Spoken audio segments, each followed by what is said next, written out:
O espelho, Machado de Assis. Esboço de uma nova teoria da alma humana. 4 ou 5 cavalheiros debatiam uma noite várias questões de alta transcendência, sem que a disparidade dos votos trouxesse a menor alteração aos espíritos. A casa ficava no Morro de Santa Teresa. A sala era pequena, alumiada a velas, cuja luz fundia-se misteriosamente com o luar que vinha de fora.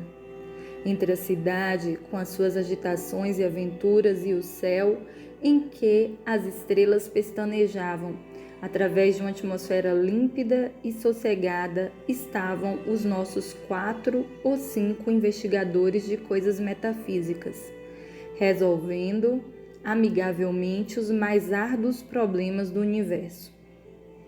Por que 4 ou 5?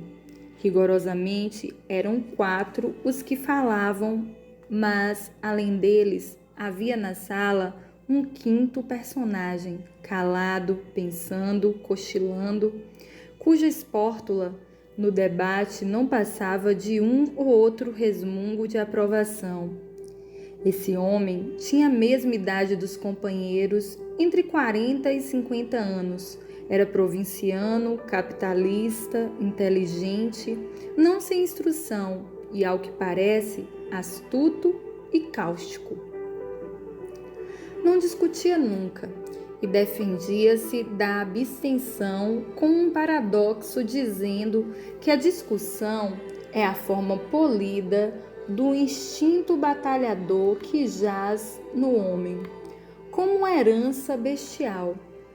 E acrescentava que os serafins e os querubins não controvertiam nada e, aliás, eram a perfeição espiritual e eterna. Como desse essa mesma resposta naquela noite, contestou-lhe um dos presentes e desafiou a demonstrar o que dizia se era capaz. Jacobina, assim se chamava ele, refletiu um instante e respondeu: pensando bem, talvez o senhor tenha razão. Vai-se não quando, no meio da noite, sucedeu que esse casmurro usou da palavra, e não 2 ou 3 minutos, mas 30 ou 40.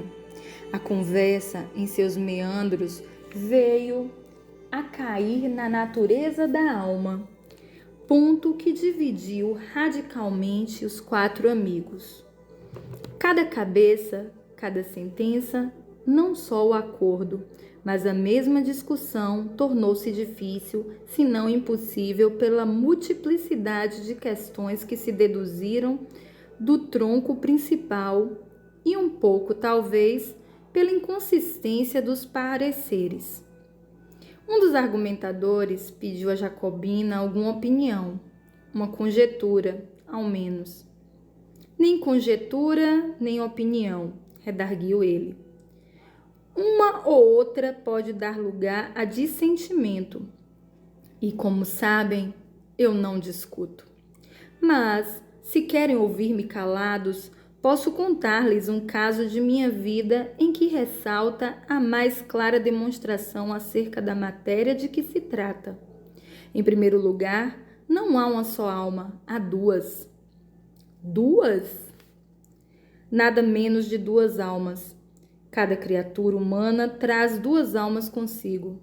Uma que olha de dentro para fora, outra que olha de fora para dentro. Espantem-se à vontade. Podem ficar de boca aberta, dar de ombros, tudo. Não admito réplica. Se me replicarem, acabo o charuto e vou dormir. A alma exterior pode ser um espírito, um fluido, um homem, muitos homens, um objeto, uma operação. Há casos, por exemplo, em que um simples botão de camisa é a alma exterior de uma pessoa, e assim também há pouca o voltarete, um livro, uma máquina, um par de botas, uma cavatina, um tambor, etc. Está claro que o ofício dessa segunda alma é transmitir a vida, como a primeira, As duas completam o homem, que é, metafisicamente falando, uma laranja. Quem perde uma das metades, perde naturalmente metade da existência, e casos há, não raros, em que a perda da alma exterior implica a da existência inteira. Shylock, por exemplo, a alma exterior daquele judeu eram os seus ducados. Perdê-los equivalia a morrer. Nunca mais verei o meu ouro, diz ele a Túbal. É um punhal que me enterras no coração. Vejam bem essa frase. A perda dos ducados, alma exterior, era a morte para ele. Agora é preciso saber que a alma exterior não é sempre a mesma. Não? Não, senhor. Muda de natureza e de estado. Não aludo a certas almas absorventes, como a pátria, com a qual disse Camões que morreria, e o poder que foi a alma exterior de César e de Cromwell. São almas enérgicas e exclusivas, mas há outras, embora enérgicas de natureza mutável. Há cavalheiros, por exemplo, cuja alma exterior nos primeiros anos foi um chocalho ou um cavalinho de pau, e mais tarde uma provedoria de irmandade, suponhamos. Pela minha parte, conheço uma senhora, e na verdade gentilíssima, que muda de alma exterior 5, 6 vezes por ano. Durante esta ação lírica é a ópera. Cessando a estação, a alma exterior substitui-se por outra, um concerto, um baile do cassino, a rua do ouvidor Petrópolis. Perdão, essa senhora quem é? Essa senhora é parenta do diabo e tem o mesmo nome, chama-se Legião. E assim, outros muitos casos. Eu mesmo tenho experimentado dessas trocas. Não as relato porque iria longe. Restrinjo-me ao episódio de que lhes falei, um episódio dos meus 25 anos. Os 4 companheiros, ansiosos de ouvir o caso prometido, esqueceram a controvérsia. Santa curiosidade! Tu não és só a alma da civilização, és também o pomo da concórdia, fruta divina, de outro sabor que não aquele pomo da mitologia. A sala, até há pouco ruidosa de física e metafísica, é agora um mar morto. Todos os olhos estão no Jacobina, que conserta a ponta do charuto recolhendo as memórias. Eis aqui como ele começou a narração. Tinha 25 anos, era pobre e acabava de ser nomeado alferes da Guarda Nacional. Não imaginam o acontecimento que isso foi em nossa casa. Minha mãe ficou tão orgulhosa, tão contente, chamava-me o seu alferes. Primos e tios, foi tudo uma alegria sincera e pura. Na vila, note-se bem, houve alguns despeitados, choro e ranger de dentes, como na escritura. E o motivo não foi outro senão que o posto tinha muitos candidatos e que estes perderam. Suponho também que uma parte do desgosto foi inteiramente gratuita. Nasceu da simples distinção. Lembra-me de alguns rapazes que se davam comigo e passaram a olhar-me de revés durante algum tempo. Em compensação, tive muitas pessoas que ficaram satisfeitas com a nomeação, e a prova é que todo o fardamento me foi dado por amigos. Vai então uma das minhas tias, Dona Marcolina, viúva do capitão Peçanha, que morava a muitas léguas da vila, num sítio escuso e solitário. Desejou ver-me e pediu que fosse ter com ela e levasse a farda. Fui, acompanhado de um pajem que daí a dias tornou à vila, porque a tia Marcolina apenas me pilhou no sítio. Escreveu a minha mãe dizendo que não me soltava antes de um mês, pelo menos, e abraçava-me, chamava-me também o seu alferes. Achava-me um rapagão bonito. como era um tanto patusca, chegou a confessar que tinha inveja da moça que houvesse de ser minha mulher. Jurava que em toda a província não havia outro que me pusesse o pé adiante. E sempre alferes. Era alferes para cá, alferes para lá, alferes a toda hora. Eu pedia-lhe que me chamasse Joãozinho, como dantes. E ela abanava a cabeça, bradando que não, era o senhor alferes. Um cunhado dela, irmão do finado Peçanha, que ali morava, não me chamava de outra maneira. Era o senhor alferes. Não por gracejos, mas a sério, e à vista dos escravos que naturalmente foram pelo mesmo caminho. Na mesa tinha eu o melhor lugar, e era o primeiro servido. Não imaginam. Se lhes disser que o entusiasmo da tia Marcolina chegou ao ponto de mandar pôr no meu quarto um grande espelho, obra rica e magnífica, que destoava do resto da casa, cuja mobília era modesta e simples. Era um espelho que lhe dera a madrinha, e que esta herdara da mãe, que o comprara a uma das fidalgas vindas em 1808 com a corte de Dom João VI. Não sei o que havia nisso de verdade. Era a tradição. O espelho estava naturalmente muito velho, mas via-se-lhe ainda o ouro, comido em parte pelo tempo. Uns delfins esculpidos nos ângulos superiores da moldura, uns enfeites de madrepérola e outros caprichos do artista. Tudo velho, mas bom. Espelho grande? Grande. E foi, como digo, uma enorme fineza, porque o espelho estava na sala, era a melhor peça da casa. Mas não houve forças que a demovessem do propósito. Respondia que não fazia falta, que era só por algumas semanas e finalmente que o senhor alferes merecia muito mais. O certo é que todas essas coisas, carinhos, atenções, obséquios, fizeram em mim uma transformação que o natural sentimento da mocidade ajudou e completou. Imaginam, creio eu. Não. O alferes eliminou o homem. Durante alguns dias as duas naturezas equilibraram-se, mas não tardou que a primitiva cedesse à outra. Ficou-me uma parte mínima de humanidade. Aconteceu então que a alma exterior, que era dantes o sol, o ar, o campo, os olhos das moças, mudou de natureza e passou a ser a cortesia e os rapapés da casa. Tudo o que me falava do posto, nada do que me falava do homem.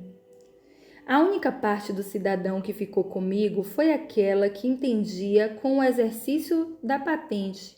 A outra dispersou-se no ar e no passado. Custa-lhes acreditar, não? Custa-me até entender, respondeu um dos ouvintes. Vai entender. Os fatos explicarão melhor os sentimentos. Os fatos são tudo. A melhor definição do amor não vale um beijo de moça namorada. E se bem me lembro, um filósofo antigo demonstrou o movimento andando. Vamos aos fatos. Vamos ver como, ao tempo em que a consciência do homem se obliterava, a do alferes tornava-se viva e intensa. As dores humanas, as alegrias humanas, se eram só isso, mal obtinham de mim uma compaixão apática ou um sorriso de favor. No fim de 3 semanas, era outro, totalmente outro. Era exclusivamente alferes. Ora, um dia, recebeu a tia Marcolina uma notícia grave. Uma de suas filhas, casada com um lavrador residente dali a 5 léguas, estava mal e à morte. Adeus, sobrinho, adeus, alferes. Era mãe extremosa, armou logo uma viagem, pediu ao cunhado que fosse com ela, a mim que tomasse conta do sítio. Creio que, se não fosse aflição, disporia o contrário, deixaria o cunhado e iria comigo.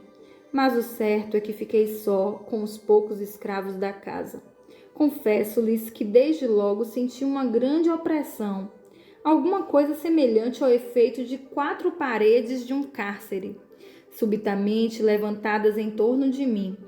Era a alma exterior que se reduzia, estava agora limitada a alguns espíritos boçais. O alferes continuava a dominar em mim, embora a vida fosse menos intensa e a consciência mais débil. Os escravos punham uma nota de humildade nas suas cortesias, que de certa maneira compensava a afeição dos parentes e a intimidade doméstica interrompida. Notei mesmo, naquela noite, que eles redobravam de respeito, de alegria, de protestos.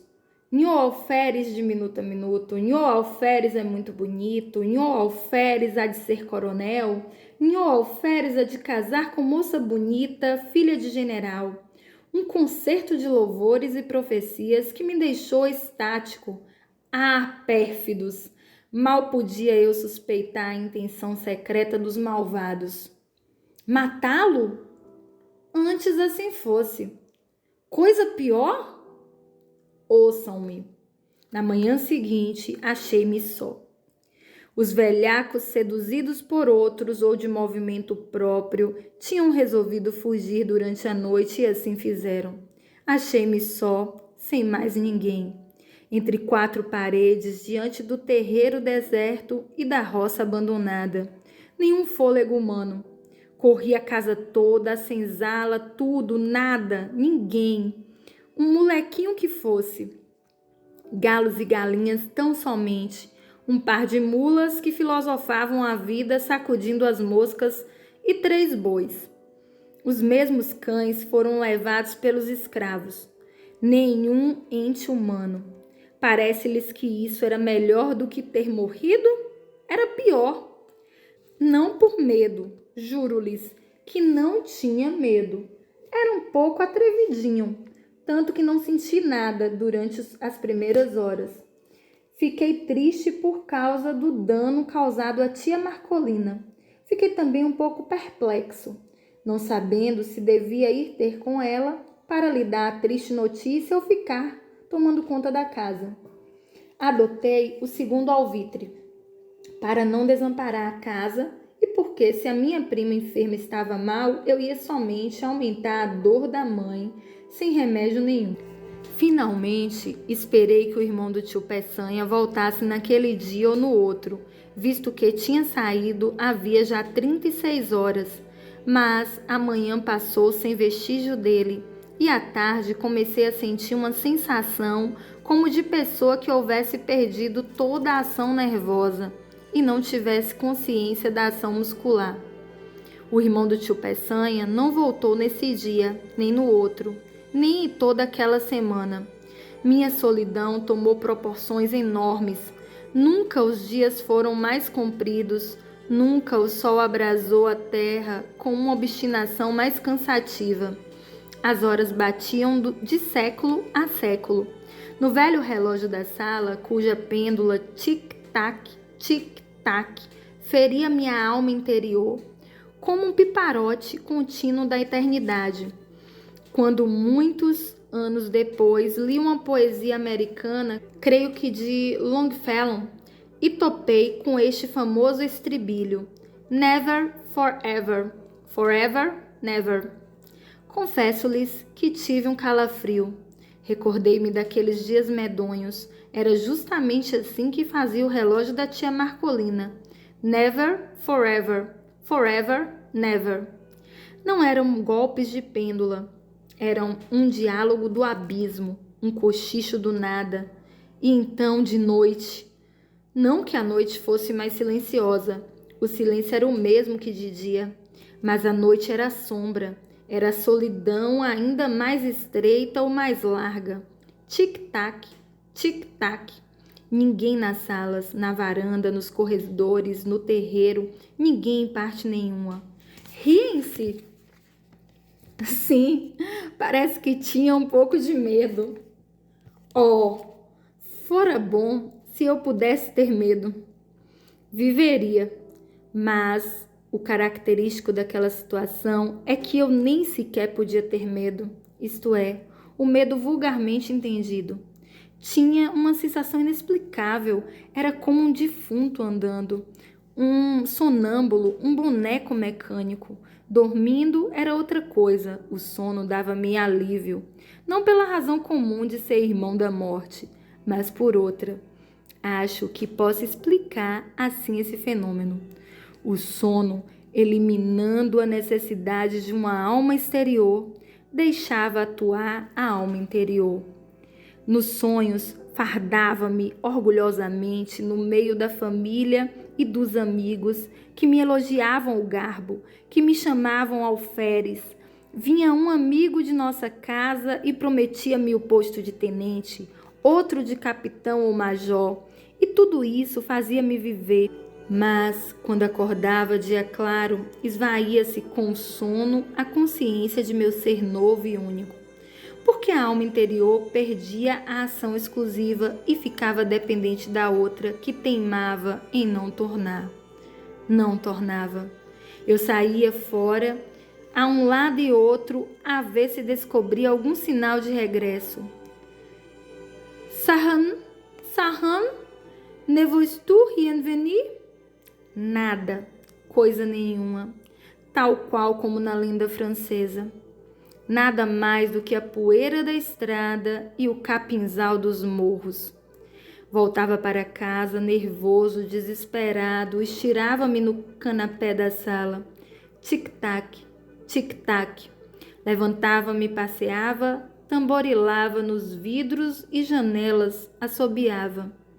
Em certa ocasião, lembrei-me de escrever alguma coisa, um artigo político, um romance, uma ode. Não escolhi nada definitivamente. Sentei-me e tracei no papel algumas palavras e frases soltas para intercalar no estilo. Mas o estilo, como a tia Marcolina, deixava-se estar. Serran, Serran, coisa nenhuma. Quando muito via negrejar a tinta e alvejar o papel. Mas não comia? Comia mal. Frutas, farinha, conservas, algumas raízes tostadas ao fogo, mas suportaria tudo alegremente se não fora a terrível situação moral em que me achava. Recitava versos, discursos, trechos latinos, liras de Gonzaga, oitavas de Camões, décimas, uma antologia em 30 volumes. Às vezes fazia ginástica, outras dava beliscões nas pernas, mas o efeito era só uma sensação física de dor ou de cansaço, e mais nada. Tudo silêncio, um silêncio vasto, enorme, infinito, apenas sublinhado pelo eterno tic-tac da pêndula, tic-tac, tic-tac. Na verdade, era de enlouquecer. Vão ouvir coisa pior. Convém dizer-lhes que, desde que ficara só, não olhara uma só vez para o espelho. Não era abstenção deliberada, não tinha motivo. Era um impulso inconsciente, um receio de achar-me um e dois ao mesmo tempo, naquela casa solitária. E se tal explicação é verdadeira, nada prova melhor a contradição humana, porque no fim de 8 dias deu-me na veneta olhar para o espelho, com o fim justamente de achar-me dois. Olhei e recuei. O próprio vidro parecia conjurado com o resto do universo. Não me estampou a figura nítida e inteira, mas vaga, esfumada, difusa, sombra de sombra. A realidade das leis físicas não permite negar que o espelho reproduziu-lhe textualmente. Corri os mesmos contornos e feições. Assim devia ter sido. Mas tal não foi a minha sensação. Então tive medo. Atribuí o fenômeno à excitação nervosa em que andava. Receei ficar mais tempo e enlouquecer. Vou-me embora, disse comigo. E levantei o braço com gesto de mau humor e ao mesmo tempo de decisão, olhando para o vidro. O gesto lá estava, mas disperso, engaçado, mutilado. Entrei a vestir-me, murmurando comigo, tossindo sem tosse, sacudindo a roupa com estrépito. afligindo-me a frio com os botões para dizer alguma coisa. De quando em quando, olhava furtivamente para o espelho. A imagem era a mesma difusão de linhas, a mesma decomposição de contornos. Continuei a vestir-me. Subitamente, por uma inspiração inexplicável, por um impulso sem cálculo, lembrou-me. Se forem capazes de adivinhar qual foi a minha ideia, diga! Estava a olhar para o vidro com uma persistência de desesperado, contemplando as próprias feições derramadas e inacabadas, uma nuvem de linhas soltas, informes, quando tive o pensamento. Não são capazes de adivinhar? Mas diga! Lembrou-me vestir a farda de alferes. Vestia. Aprontei-me de todo e, como estava defronte do espelho, levantei os olhos e não lhes digo nada.